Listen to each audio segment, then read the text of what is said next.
Hi, this is Ray Bieber from Powell High School, and today we're going to do a video cast on how to set up parent restrictions on student iPads.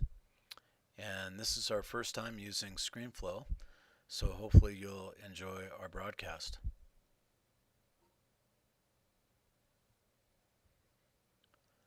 First thing that you do when you set up iPad restrictions is you go to Settings on your iPad. And when you click on Settings,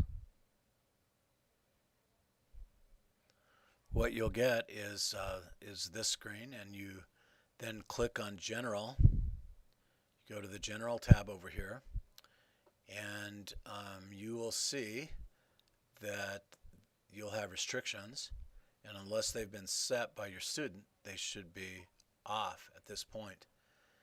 And so then the next thing you would want to do would be to click on restrictions, to click that off button.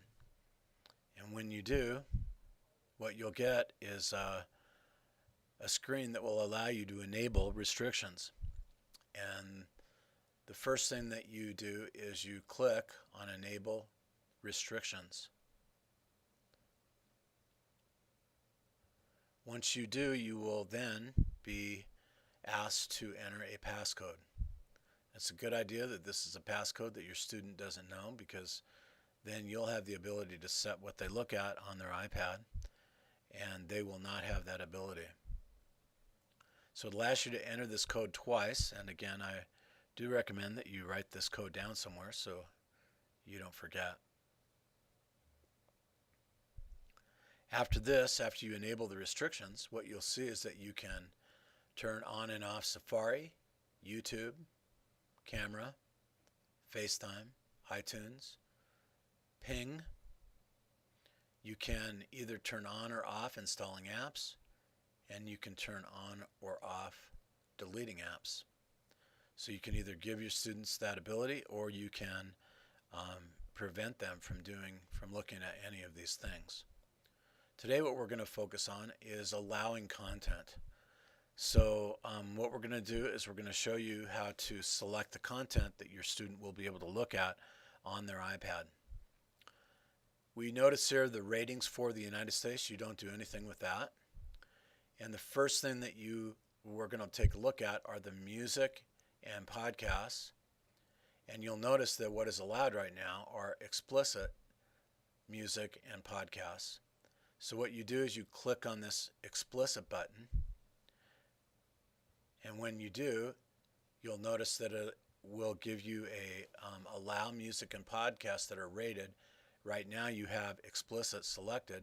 If you turn explicit off, it will stop music and podcasts that are explicit in nature. So many of you may want to do this. The next thing that you might want to look at are movies.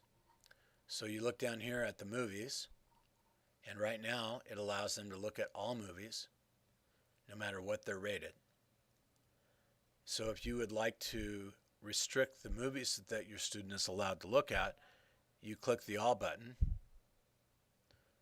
And when you do that, what you'll see are the list of movies right now that are allowed, from G to NC-17, or all movies right now are allowed. So what you do is you select the highest level that you would like your students to be able to watch. So if it's PG-13 or PG, you select that. And then what will happen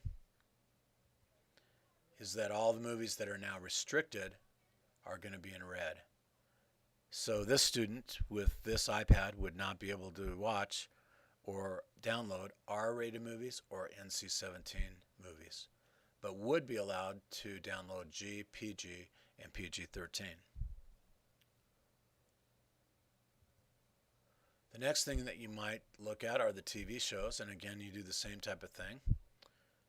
You click on the All here, and when you do that, it gives you a rating scale again, and you click on the highest TV rated rating that you would like them to be able to watch, and again all the rest will be red at that point that they're not allowed to download. Apps are the same way, and this might be the most important restriction that you might want to put on your iPad. So here's the apps here. And again, you click on the all. And when you do that, you can see that apps 4 plus, 9 plus, 12 plus, and 17 plus are now allowed. And so if you would like to only allow 12 plus or whatever type of rating you would like, you click on that, and again, everything that is not allowed will be red. So you could click on don't allow apps too, and then you would be the one that would put the apps on.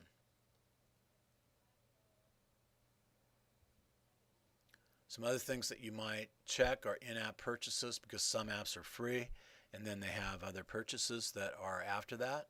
So you might want to turn that on or off depending on your viewpoint of that.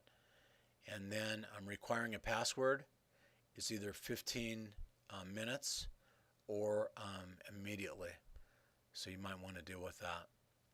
So once you close this out, you will then have restricted the things that you would like to have restricted on the students' iPads.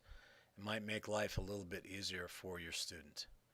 Thanks for your attention today. Hope this was helpful. Thank you.